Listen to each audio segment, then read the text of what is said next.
¿Qué tal? ¿Cómo estamos? Aquí seguimos curioseando en estos temas del juicio de amparo.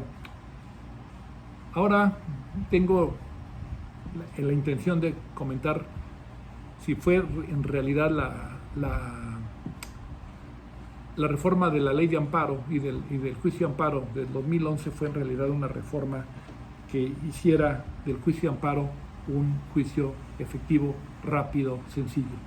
En materia jurisdiccional, que es el tema que voy a tocar, no tiene nada de eso, es un juicio muy complicado. A esto le llamaba el ministro Guzmán Orozco que el amparo era un laberinto procesal, y sí lo es. En principio, vamos a hablar del amparo en materia jurisdiccional.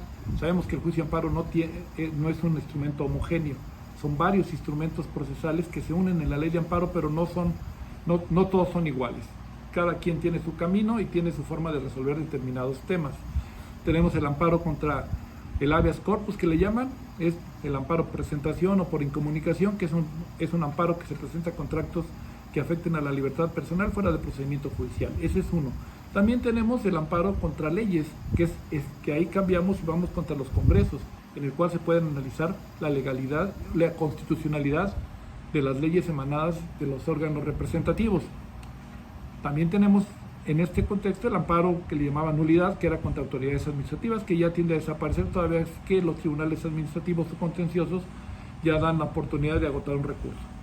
También podemos encontrar un amparo tercero extraño, en el cual el tema a dilucidar no es un amparo de legalidad, es un amparo que va en contra de un acto, por ejemplo, contra el tercero extraño y natural, se está refiriendo únicamente a aquel que no es parte y quiere sacar el bien, y ese es el único, actúa como una tercería excluyente de dominio. Y por el otro lado, el tercero extraño por equiparación es aquel que pretende la nulidad del juicio concluido, entonces es un juicio de nulidad. Estas son ahora, pero nos vamos a enfocar al juicio de amparo en materia jurisdiccional. Este es el que tiene el mayor alcance y cubre el mayor número de asuntos, donde el Poder Judicial es donde más enfoca sus esfuerzos. ¿Sí? En este encontramos las características del amparo jurisdiccional. En el amparo jurisdiccional, sus características es exactamente, a este le llaman el amparo casación. Dicen, este es un recurso, y tiene todas las características de recurso. ¿Por qué es un recurso? Porque efectivamente no se abre una audiencia. Aunque en amparo indirecto se abre, en esencia de todos modos no tiene ninguna función el que se abra una audiencia, porque no se van a recibir más pruebas que las que se presentan ante la responsable, pero vamos a estudiarlos. Vamos a partir que en amparo jurisdiccional no se pueden tener más pruebas, o no se puede analizar el amparo, en el amparo no se van a ver los asuntos como si fuera un juicio. Aquí ya se remiten los expedientes, se tiene aquí y se analiza, y no se abre una audiencia para llevar a cabo un ofrecimiento de pruebas, desahogo, ni nada por el estilo. Entonces, en términos del artículo 75, la litis no se puede estudiar cuestiones ajenas a las que se hubiera referido la sentencia o el procedimiento reclamado, y no se puede introducir más. Lo que se puso. O sea, si alguien en una sentencia le determinaron que era el padre de un menor, no puede acudir al amparo y en el juicio de amparo decirle, es que aquí ya tengo una prueba que no ofrecí en el juicio, en el cual se aparece que yo no podía tener hijos porque tenía yo una meningitis, me dio de chico y después quedé estéril. En fin, este tipo de cuestiones. En relación al principio de definitividad, en realidad no se exige que el recurso suspenda, que cuando se pide que se exija el recurso para poder acudir al juicio, no se requiere que lo suspenda, porque de entrada, en materia jurisdiccional, cuando se te pone el recurso, como todavía no causa estado, está sub iuris, entonces no hay necesidad de pedir no hay necesidad que en el recurso ordinario tenga una suspensión. A contrario de lo que sí pasa en materia administrativa, en que si no suspende el acto, se puede acudir directamente al amparo, porque en esta hipótesis sí estamos ante lo que se llama un juicio, termina ahí, causa estado cualquier resolución administrativa y inmediatamente se ejecuta. Entonces en esa sí hay que pedir, y el recurso que lo interponga tiene que tener el alcance de suspenderlo. La fundamentación y motivación es lo mismo. En materia de amparo indirecto como directo en materia judicial es lo mismo. No varía nada, no existe una forma de resolver de forma variada en relación con la fundamentación y motivación, es lo mismo. Se analiza la fundamentación y motivación, el principio de legalidad en los mismos términos. En el juicio de amparo, la autoridad responsable guarda la misma relación. O sea, aquí cuando la autoridad responsable acude al juicio, aunque se le llame como demandado, lo curioso es que aunque acude como demandado, no tiene los derechos de un demandado, porque si en el amparo pierde el juicio, no puede interponer el recurso. Si el quejoso lo pierde, puede interponer el recurso de revisión, por ejemplo, en materia jurisdiccional. Lo que parece curioso porque ese es un procedimiento que parece que llegaría a conceptualizarse como mitad amparo directo y mitad amparo directo.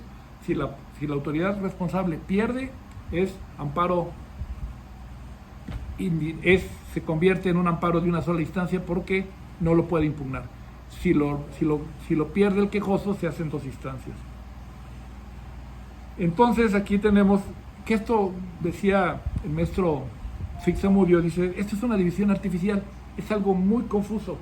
En realidad, no sé a quién se le ocurrió que a la hora de estar estructurando el juicio de amparo, dijeran, a ver, los actos que son dentro del juicio, fuera de juicio, después de concluir el juicio, son en dos instancias.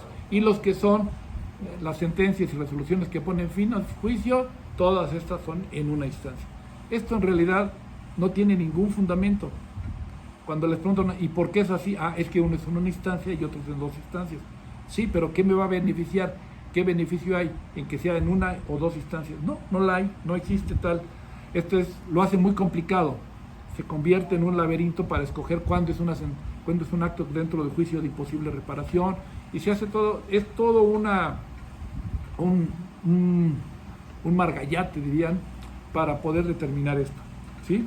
Así tenemos, por ejemplo, cuáles son las resoluciones judiciales que se ven en amparo. En el amparo tenemos varias. En primer lugar tenemos los actos fuera de juicio y los actos después de juicio y los que son dentro de juicio de imposible reparación. ¿Cuáles son los que son en materia de amparo directo? Son aquellos que son violaciones a las leyes que no trascendieron al resultado del fallo y las sentencias y resoluciones que ponen fin a juicio. Fíjese, todo es lo mismo, pero tenemos como que varios botoncitos que apachurrar, ¿no? Entonces, uno cuando tiene una sentencia o una resolución, tiene uno que empezar a ver, ¿es un acto fuera de juicio? ¿Es dentro de juicio? ¿Después de concluir el juicio? ¿Es un acto dentro del juicio de imposible reparación? ¿No es de imposible reparación? Caray, todas son resoluciones judiciales. Debería de ser en una sola instancia y nos quitamos de problemas. La razón de ser de esto tiene su origen en un amparo que se conoció, el amparo Vega. Esto fue en el estado de Sinaloa, en el siglo antepasado, ya hablamos de 1886-87, en que un juez, Manuel Vega, dicta una sentencia, se van en apelación y el tribunal de apelación resuelve en el sentido de que revoca y además suspende al juez. El juez se va en contra del amparo, en contra de esto en amparo. Había una disposición en la ley de amparo que decía que no procedía contra resoluciones judiciales. En ese entonces la ley de amparo establecía esa determinación. A consecuencia de ello se fue al amparo y se fue a la Corte, y la Corte determinó que la Constitución decía que el amparo procedía contra todas las resoluciones, contra todos los actos, y que la ley de amparo no podía limitar en este contexto a los amparos contra resoluciones judiciales. Y es así como que se inicia el amparo judicial, y como hasta 1917 el amparo se tramitaba en dos instancias, es en ese momento que hasta en el siglo XIX, precisamente hasta en 1917, con la nueva ley, con el amparo que se estableció en 1917 en el amparo directo, es cuando ya se introduce el juicio de amparo. Pero el juicio de amparo contra resoluciones judiciales y contra sentencias era lo que antes se llamaba casación. Se incorpora en este contexto a la ley a la nueva ley y a la Constitución. Entonces tenemos un amparo contra sentencias que resolvía en una instancia y otro amparo contra resoluciones judiciales que resolvía en 2 instancias. ¿Por qué? Porque no se homologaron y no se llevó a cabo, no se hizo esto es un olvido histórico. Y ahí se ha quedado y nadie se fija en eso. Se alega, se señala y esto hace que el juicio de amparo no sea un juicio de amparo, no sea un juicio efectivo, porque resulta ser muy complicado. ¿Por qué? Porque ¿qué caso tiene, por ejemplo, las resoluciones? Y les voy a poner un caso muy especial. ¿Qué caso tiene que una resolución de reposición de procedimiento llegue hasta el Tribunal de Apelación? El Tribunal de Apelación lo repone. Si se va al amparo directo, le dicen que no es un amparo directo porque no es una sentencia ni es una resolución que pone fin a juicio. Ese por un lado. Pero si lo mandamos al amparo indirecto, pues tampoco no es un acto que sea dentro del juicio, después de concluido el juicio, o actos de ejecución. No son nada de eso, no cae en ninguna hipótesis. Lo único que se hizo la Corte cuando hizo, no, le hicieron el planteamiento, dice, procede a amparo directo, y dijo, no es procede a amparo directo. Y entonces, como no cabía en el amparo directo, lo mandan al indirecto y punto, sin ninguna razón. Pero eso, pues atenta contra la economía procesal, no hace un juicio rápido, sencillo y económico. Una resolución que puede ya finalizarse en amparo directo porque se repuso un procedimiento, porque en un momento dado se quiere ver una violación al procedimiento por la cual repuso la sala. Si lo analizamos en ese momento, el tribunal puede decir está correcto, es incorrecto, pero no, el tribunal, si le llega así, lo recibe aquí, lo manda al juzgado de distrito para que el juzgado de distrito resuelva y no lo vuelve a regresar, algo que ya lo podíamos resolver en este momento. Estas son de las características muy especiales, especialmente del amparo, que lo hacen muy complicado, que no tiene razón de ser. Viola precisamente el artículo 25 de la Convención y el artículo 17, porque ya cuando lo tenemos para resolver, de todos modos determinamos que no lo podemos hacer, ¿no? Y entonces decimos que siempre que no se afecte la igualdad de las partes, el debido proceso u otros derechos en los juicios, las autoridades deberán vigilar que se resuelva sin tantos formalismos, ¿sí? Esta circunstancia pues hace que estos juicios en realidad se hagan largos y sin razón de ser. Este es uno de los puntos que podemos ir señalando sobre el amparo judicial. Vamos a dar, más adelante vamos a tocar otros temas en relación con estos puntos, ¿sí? Porque darle tanto brinco, estando todo el suelo tan parejo, como se diría, en realidad hace que nuestro juicio de amparo no se pueda resolver. Ahora, hay una cuestión que es importante.